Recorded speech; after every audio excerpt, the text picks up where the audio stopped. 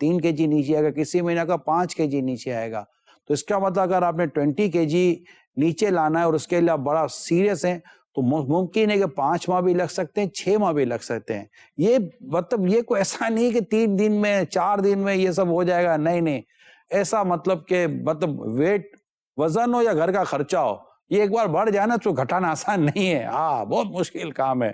یہ خرچہ بھی جب ایک بار بڑھ جاتا ہے نا تو یہ گھٹتا بڑھتا نہیں اتنی جلدی, بڑی آزمائش ہو جاتی ہے اس کے لیے. تو وزن کا بھی ہے. پھر ایکسرسائز کے ساتھ ساتھ ایک ٹارگٹ ہو کہ بھئی یہ, پھر کیلوریز کا آپ نے اس میں وضاحت سنی کہ کیلوریز کے حساب سے تو باقاعدہ اس کے پورے چارٹ آتے ہیں کیلوریز کے کہ بھئی اس غذا کی اتنی کیلوریز ہوتی ہیں. اچھا اب آپ بولو گے ایک مطلب فار ایگزامپل کہ کوئی بھی ایک چیز لے لیں آپ, اس میں اتنی کیلوریز ہوتی ہیں, تو وہ اس کے ویٹ کے حساب سے بھی ہوتا ہے کہ اگر اتنے گرام کا ہوگا تو اتنی کیلوریز ہوں گی. اب وہی چیز 1 کلو کی لے لی تو وہ پھر اتنی کیلوریز تو نہیں نہ ہوں گی. 1 پاؤ میں اتنی کیلوریز ہوتی ہیں.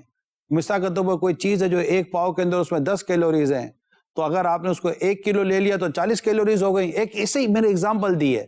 تو ٹوٹل کیلوریز کتنی ہیں؟ کیلوریز یہ آپ کے اندر کی ایک چیز ہوتی ہے جو مطلب آپ کی طاقت لاتی ہے. لیکن جب اوور کیلوریز ہو جائیں, مثال کے طور پر آپ نے روز کی 2000 کیلوریز آپ کی استعمال ہو جاتا ہے, یعنی یوں سمجھے توانائی ہے, یہ ایک طرح سے توانائی لے لیں, اس کو کوئی بھی نام آپ دے سکتے ہیں. تو آپ نے 2000 آپ نے یہ پوائنٹس لیے اور 2000 پوائنٹس آپ نے استعمال کر لیے. لیکن اگر آپ نے 2000 پوائنٹس لے تو لیے, 2000 کیلوریز لے تو لیے, لیکن آپ نے جو اس کا آپ کے جو کام کا انداز ہے آپ نے 1500 کیلوریز استعمال کی ہیں, برن کی ہیں, اس کو کہتے ہیں کیلوریز برن کرنا. تو 500 جو کیلوریز ہے جو آپ کے بدن میں بچ گئی ہیں, وہ کیلوریز پھر آپ کا فیٹ بناتی ہیں, چربی بناتی ہیں. تو اس لیے غذاؤں کا بھی معیار, ایکسرسائز کا معیار, اور پھر جو رسول پاک صلی اللہ علیہ وسلم کی حدیث ہے جو بالکل معیار ہے, سٹینڈرڈ ہے, اگر نصیب ہو جائے تو آپ کی میری زندگی مدینہ ہو جائے, صحت کے تعلق سے بھی بہت اچھا ہو جائے, ہر حوالے سے اچھا ہو جائے کہ کھانے کے 3 حصے کرو, 1 حصہ ہوا, 1 حصہ پانی, 1 حصہ غذا. اگر ہم 3 حصے کرنے میں کامیاب ہو جائیں اور ہمارے شیخ طریقت امیر سنت, تو اس معاملے میں آپ یوں سمجھے کہ کوئی کیا اس میں اتنی مہارت رکھے گا جو اللہ نے آپ کو اس حوالے سے مہارت اور جو کنٹرول اور ویل پاور عطا کیا ہے. اور آپ کی کتاب پیٹ کا کفر مدینہ اور آداب طعام, یہ اس پر باقاعدہ ایک دلیل کے طور پر بیان کی جا سکتی ہیں.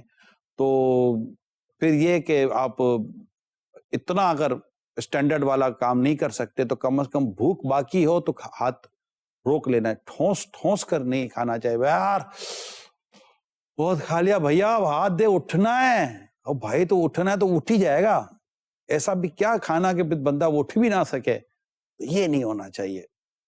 ایسا مطلب کہ بھوک باقی ہو ہاتھ روک لیں اور اپنی غذاؤں کا جائزہ لیں. غیر یقینی یا مطلب کہ غیر فطری اور غیر حقیقی ٹارگٹ نہ بنائیں. اس سے آپ کا اپنا مورل ڈاؤن ہو جائے گا کہ یار ہو ہی نہیں رہا ہے, کہاں سے ہوگا. آپ غیر یقینی چیز کرنے کے لیے بیٹھے ہیں. تو اللہ آپ کو مجھے صحت مند اپنی رضا کے لیے رکھے کہ اللہ تعالیٰ کو تندرست مومن یعنی قوی مومن, جس سے مراد تندرستی بھی لی گئی ہے, اللہ تعالیٰ کو قوی مومن کمزور مومن کے مقابلے میں زیادہ پسند ہے. اللہ عمل کرنے کی توفیق عطا فرمائے اور ہم سب کو عبادت اور نیکی کرنے کا اللہ جذبہ عطا فرمائے. صلو علی الحبیب صلی اللہ تعالی علی محمد. اے قارعہ تیرے